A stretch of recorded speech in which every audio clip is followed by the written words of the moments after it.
Number 15. Starting off this list, we have pretty much every Thunder Nationals event that didn't have dirt, instead just 2 rows of crushed cars. If you don't know what the Thunder Nationals are, it was basically Monster Jam's original arena tour that ran up until 2015, when it was replaced with the Triple Threat series. Since these tracks were in arenas, you can't get more basic than these tracks. Or can they? The reason these are only number 15 is because, well, they couldn't have done much more given the constraints. Number 14. At number 14, we have the only normal Monster Jam event held at Sam Boyd Stadium. Hosting a normal Monster Jam event at Sam Boyd Stadium is, after having the World Finals relocated, is one thing, but having it on the weekend that the World Finals was meant to take place on is an even bigger kick in the groin for the stadium. It's just unusual to see the stadium get a normal event, and the fact that they didn't have Vegas-style racing, which makes this an even bigger missed opportunity. The fact that the stadium itself is only 3/4 enclosed is just uncanny to look at, especially since they didn't incorporate that into the track, which is something we'll get into later. Number 13. At number 13, we have St. Louis 2006. This is a track that really embodies all of the Monster Jam tracks from this golden era. But the part that sticks out like a sore thumb is the huge jump covered with cars. And I've counted, there are 32 cars. Unfortunately, nobody cleared all of them, but a lot of them did try. Number 12. At number 12, we have a track layout that was only used once. In the 2018 December event in Minneapolis, Monster Jam had a weird idea to design a track that could run 2 races at the same time. A good idea in theory, but had confusing and overall horrible execution. The good news is that this was only used once. Number 11. Before getting to number 11, a quick history lesson. From 2008 to 2012, Monster Jam ran a special series of shows at Reliance Stadium in Houston, called fittingly, Monster Jam Thrill Show. These tracks were not like other Monster Jam tracks. These tracks were specifically designed for thrill, hence the name. The strangest of these was the 2010 show. The thing that sticks out the most is the ocean of crushed cars just slapped in the center of the track, as well as 2 big jumps on both sides. Imagine if these events were aired. That would have been crazy. I should also mention that the thrill shows did not include racing. Hey, at least they're upfront about it. These tracks would be Everett Jasmer's worst nightmare. Number 10. At number 10, we have a series of events that took place in Vancouver in the 2000s. The reason these were weird tracks is because this was probably the only, at least in terms of post-2000 Monster Jam, instance where a stadium event had no dirt, just crushed cars in a bus stack. Minus the 2004 event, which had dirt in the racing lanes as seen in around the USHRA segment of this event. Of course, because of the fact that there was no dirt, footage from these events stick out like a bulldozer in a herd of El Toro Locos. Number 9. At number 9, we have not a specific track, but instead a venue as a whole. In 2021, Monster Jam ditched Mercedes-Benz Stadium and decided to hop over to Hampton's Atlanta Motor Speedway. Obviously, this wasn't the first time Monster Jam held a racetrack event, but this was arguably the most bizarre.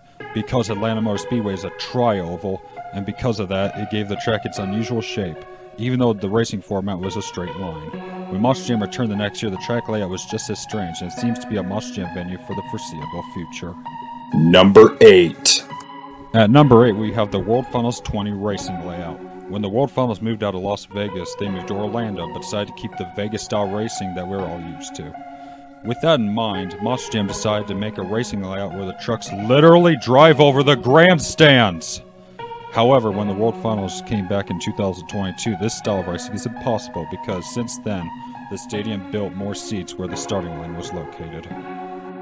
Number 7. Heading back to Sam Boyd Stadium but sticking in 2019, the inaugural All-Star Challenge featured a unique figure-8 style racing layout for its first day. One part was in the stadium, but the other half was through the Thunder Alleys.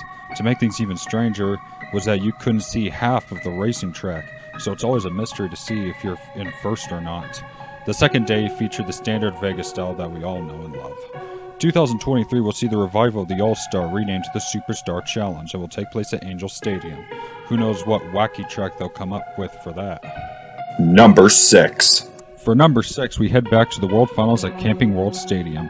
Due to renovations to the stadium, which included additional seats that were built over where the starting line was, Monster Jam was forced to come up with a new racing format. They decided to do something that's never been done before, at least in Monster Jam, an over-under racing layout. So here's the rundown. Both trucks started to each other's backs, Western shootout style. They then went through the turns with a ramp in between them. One truck would jump over the other while the other had a straight shot underneath. They went through the turns again, and this time the roles were reversed. After that, it's a dash to the finish. The only thing I don't like about this is if you're looking at the track horizontally, you wouldn't tell who won the race. As for the over-under concept, there's only one mishap when Weston Anderson missed the landing ramp. Luckily, no one accidentally landed on each other. The track was also built to accommodate the two-wheel skills competition. However, the event was moved to the next day so that no one would drown. Number 5. At number 5, we have probably the worst World Finals track in history. Starting in 2014 when racing and freestyle got their own days, Monster Jam made a track specifically designed for racing on Friday and one made for freestyle on Saturday. The first year was the most unusual. Everything was pretty much just clumped into a gigantic lump of dirt, cars, and paint, and called it a freestyle track. It didn't help that the flat parts of the track were also painted, so perspective was definitely not on the minds of the track instructors. As you can imagine, a lot of trucks were junked. Starting in 2017, drivers were allowed to pitch their designs for what the freestyle track should look like. Luckily, they gave us a slightly better track than the clusterfuck that was World Finals 15. Number 4. At number 4, we go to the only non-Monster Jam event on this list. In 2013, the short-lived Robbie Gordon Stadium Monster Truck Series was held in the LA Coliseum. The track in question is definitely the definition of insane, if you know what I mean. If you thought the previous 11 tracks were insane, how about a half-paved, half-dirt hybrid of a racing track combined with an over-under section? And you thought going down the stadium seats was strange? How about going up them, looping around, then coming back down? And if that's not enough, doing that while another truck jumps on top of you? Number 3. At number 3, we have a new type of track layout, donut style. No, I'm not talking about the triple threat style. I'm talking about using the outside of the field. At this point, you might as well just build the track on the outside of the stadium itself. But if you think that's the only time this concept was used, well, wait until you meet Number 2. At number 2, we have the same concept except even more absurd.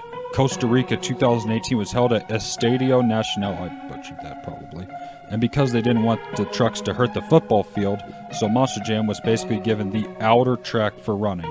However, the dimensions of their field was much bigger than Beijing's. This track pretty much is an inverted Monster Jam track. Never thought we'd see the day, but here we are. We've talked about weird racing layouts, unusual obstacles, and bizarre venues. What track could possibly top the previous 14? Do you want to know? Well, here you go.